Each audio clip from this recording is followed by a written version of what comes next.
Chuck, you want to jump in on the next question? Absolutely, guys. First off, thank you guys. I really appreciate it. I just want to get down to like the nitty gritty of the biggest kind of objection that everyone is having right now. And that comes down to buyers and sellers. But for my question, what I wanted to ask you guys is, we get a lot of people in all of our different markets, whether you're in Seattle or Hawaii or wherever, that are saying, is this the right time to buy? Should I buy right now? What's your advice for me? And that being the case, I think a lot of people panic at that moment because like a few of you have said, they've been watching too much TV or whatever. But my question is, how do you respond to someone saying, is this the right time to buy? Should I wait? Is the market going to drop? What should I do? I'm going to start with Anthony. How do you respond to that question, buddy? Hello, everybody. Well, first of all, my thing is, we have to determine for our clients, are they ready, willing, and able? Or are they ready, able, and willing? If they're not ready, able, and willing, they're not the type of buyers that are going to be there in today's market that you want to work with. The reason why is because for some people, or like the past couple markets, everybody kind of wanted to buy because it'd be the nice thing to do. Right now, you want to focus on the clients that are willing to transact right now, but they have one objection.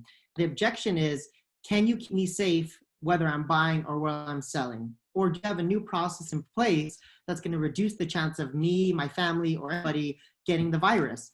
Until you answer that question for them, it's almost like anything else you say isn't relevant to them at all. So we're going to get into this later in our questions, like what do we change our process?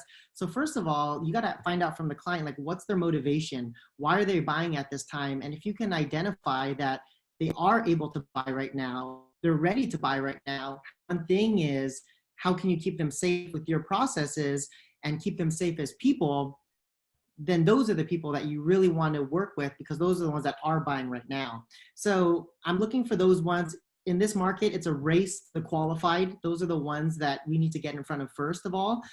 There's going to be a lot less transaction. If you find them motivated, there's also less agents working right now too. So, I mean, the main thing I'm looking at is if the buyer, I ask them honestly, if you feel like your job is at risk, you're losing hours, you might've got layoff, then maybe now isn't the right time to buy for you. However, if you feel like your job is safe and secure, your family's safe, and the one objection we need to handle is, how can we keep you safe? As an agent, I'm asking myself, what processes am I changing now to solve that objection? So now it makes sense for them to buy again. And so we changed a couple things. We have a quarantine special for our buyers, a quarantine special for our sellers that help handle that question and solve the issues for them.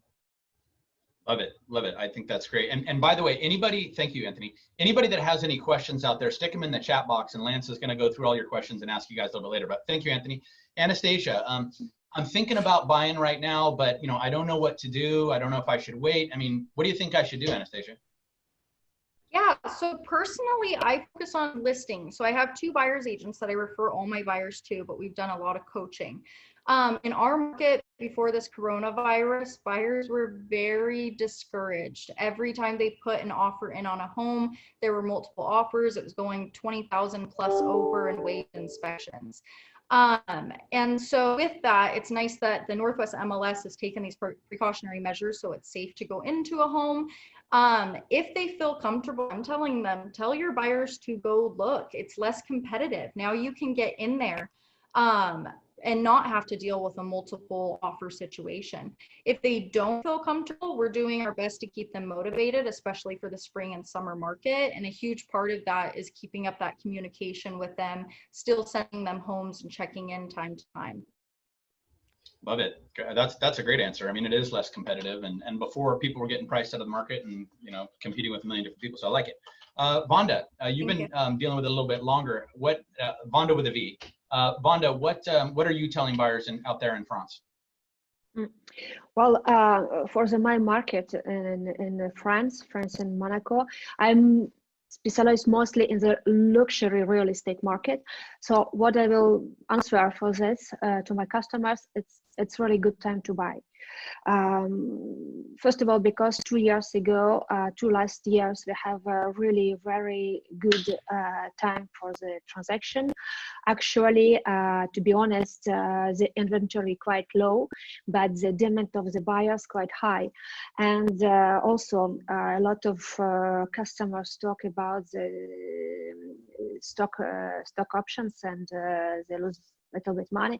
So they think to maybe invest in real estate in France. So it's Paris, or it's maybe Côte d'Azur, Monaco. It's always good idea. So when they ask me, should we buy something now? I say yes. I think it's a good idea. Yesterday, Vonda, you mentioned that because again, you being 2 weeks ahead of us, you mentioned that you're starting to see mostly investors now, like starting to move into your market, right? And are those the people you're talking about moving out of stocks and coming in? Because I mean, we're slowly starting to seeing that down here, but is the majority of your business now investors? Sorry, the last phrase, can you repeat one more time? Is the majority of your business? Yeah. Now. So it's a majority of the French buyers, or? Now, in the last couple of weeks, you had mentioned that the majority of your buyers coming in were investors. Oh, yeah. The investors are coming back and asking because they want to move the money from the stock market, stock options, and to put in real estate. So we start to even close the property, like the new construction, new building, and it was very good things for us and for my team, because we don't should go to visit the property, so we can do everything by phone. Nice. Okay, so Rhonda, you're dealing with obviously the situations out in Hawaii with, I think they said they're only flying in like 5 people or something right now a day. That's right. We're in a very tough situation where our buyers basically can't even get to our island. So there's a lot of people that if they do come, which could maybe be 3 a day or 5 a day, they have to do a 14-day quarantine before they can even step out of the house. And then once they step out of their house, we have roadblocks, questioning drivers, where are you going? Is it essential? So the buyers that I've been entertaining just in the last couple of weeks somehow get away from all that. And I'm really kind of lean on what I ask them and what I don't want to pressure. I don't want to push. I'm only showing vacant properties. I only have about 5 buyers that on the North Shore of Maui are seeing some of the vacant properties. And I do high end also, like Vonda. And these buyers, they lost a lot of money in the stock market, 20%. So I think some of them did. And I think that we're going to have to really wait for them to be able to come back to Maui. I think we're going to be depending on a lot of bureaucratic steps, hotels, lobbyists to get people back to Maui. Because as you know, we're an island, so we have to get our economy going again. I have listings and I have a handful of buyers, and I just kind of feel like with the buyers, they're all pre-qualified, but I want them to know that the step towards getting their loan, if they have to, is going to be 75 days. And, that I want them to really know the picture of what they're going to look at going forward.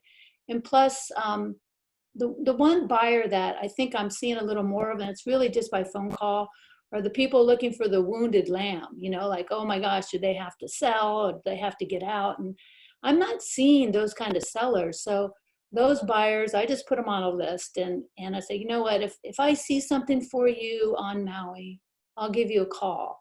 But so those buyers are just kind of on a list, right? And then the buyers that I'm dealing with right now, they're stuck here and they're people that are looking for second homes. So our market here is mostly predominantly for me and for the Wailea side, the south side, is second home ownership. So if they're not here, if those buyers aren't here and stuck here, we're waiting for them to come back. And I feel we have a lot of hurdles to go through to get them back. But, and I do think that there's a possibility of doing virtually, like Manzon was saying. I think maybe there is, but I haven't seen it yet. Nice. Okay, so I mean, it sounds like it's tough out there. And Todd Conkland out in the Vail area, and I'll hit you now, Robert, said that you guys are starting to see a little bit more of the same type of situation. How are you overcoming that with buyers? I'm asking more questions than ever and really trying to understand people's, reason for buying and timing and financial situation and, why and that kind of thing. I think that's really important. And I think that, goes along with kind of bringing the humanity back to real estate, right? We got to treat people like people and understand it's their lives that are going on. And, then I'm just educating them on what's going on in the market right now and what I think is coming in the, in the future months here, depending on their timing, if it makes sense. We don't know if prices are going up or down. We know there's going to be pent up demand and shadow inventory and that kind of thing for sure. But if it makes sense, for all the factors that they're choosing to buy, then I'm encouraging them to go for it, and we're doing, everything we can to keep people safe. We're doing, we've got 3 different kind of tiers of virtual type showings that we can do. We're a second home market, so we are, used to people buying things sight unseen, and looking at map or 3D tours and, video walkthroughs and stuff like that. So, we're set up for all that. There hasn't been too big of a change there, but we're accommodating, buyers and sellers however necessary. We put some stuff on our contract with Zoom walkthroughs and that kind of thing. So if it makes sense for the person, I'm encouraging them to go for it, and especially looking at, their situation, affordability right now, rates, inventory, that kind of thing. So before I turn it over to the next question back to Peter, so I mean, basically across the theme, it sounds like the luxury market's on the high end, and I know for a fact here in Southern California, we're getting hit with that too. But the good parts about all this is that those people that were on the fence as buyers before, if they still qualify, maybe they were in the low end. Now maybe there's less competition, a little bit more opportunity for them. And also the buyers that are out there are serious. We got that going for us. And kind of like Anthony mentioned, the good part is it's situational, right? For each one of your clients, and I like ask the questions, Robert, Anthony, good info. Every one of them is situational based on their situation. So anyways, good stuff. Thank you for answering that question, guys.